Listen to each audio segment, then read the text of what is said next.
നമസ്കാരം. അഹമ്മദാബാദ് വിമാന ദുരന്തത്തിൽ മരണസംഖ്യ 290.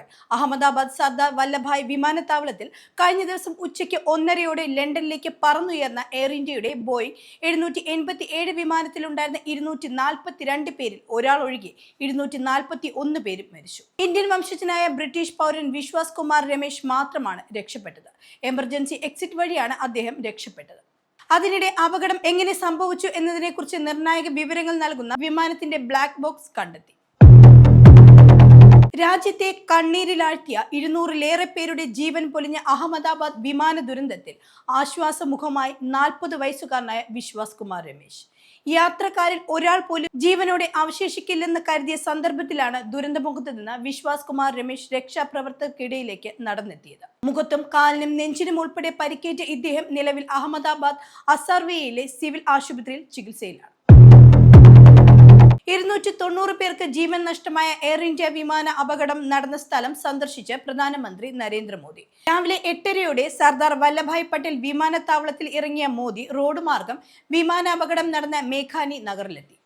വ്യോമയാന മന്ത്രി രാം നായിഡുവും ഗുജറാത്ത് മുഖ്യമന്ത്രി ഭൂപേന്ദ്ര പട്ടേലും നരേന്ദ്രമോദിക്കൊപ്പം ഉണ്ടായിരുന്നു. അപകടത്തിൽ നിന്ന് അത്ഭുതകരമായി രക്ഷപ്പെട്ട വിശ്വാസിനെയും മോദി സന്ദർശിച്ചിരുന്നു. അപകടത്തിൽ മരിച്ചവരുടെ കുടുംബങ്ങളെയും മോദി കാണും. അതിനുശേഷം സുരക്ഷാ ക്രമീകരണങ്ങൾ ചർച്ച ചെയ്യുന്നതിനുള്ള ഉന്നതതല യോഗവും ചേരും. പ്രധാനമന്ത്രിയുടെ ഭാഗത്തു നിന്ന് എന്തെങ്കിലും സുപ്രധാന തീരുമാനം ഉണ്ടാകുമെന്നാണ് എല്ലാവരും കരുതുന്നത്. തീപിടുത്തത്തിൽ തകർന്ന വാൻഹായ് 503 എന്ന ചരക്ക് കപ്പലിൽ നിന്ന് ചോർന്ന ഇന്ധന എണ്ണ ശനിയാഴ്ച ചാവക്കാടിനും കൊച്ചിക്കും ഇടയിലുള്ള തീരത്തെത്താൻ സാധ്യതയുണ്ടെന്ന് Indian national centre for ocean information services മുന്നറിയിപ്പ് നൽകിയിട്ടുണ്ട്.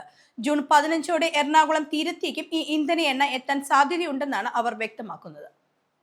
കേരള തീരം പാരിസ്ഥിതിക പ്രതിസന്ധിയെ നേരിടേണ്ടി വരുമെന്നാണ് ഇത് സൂചിപ്പിക്കുന്നത്.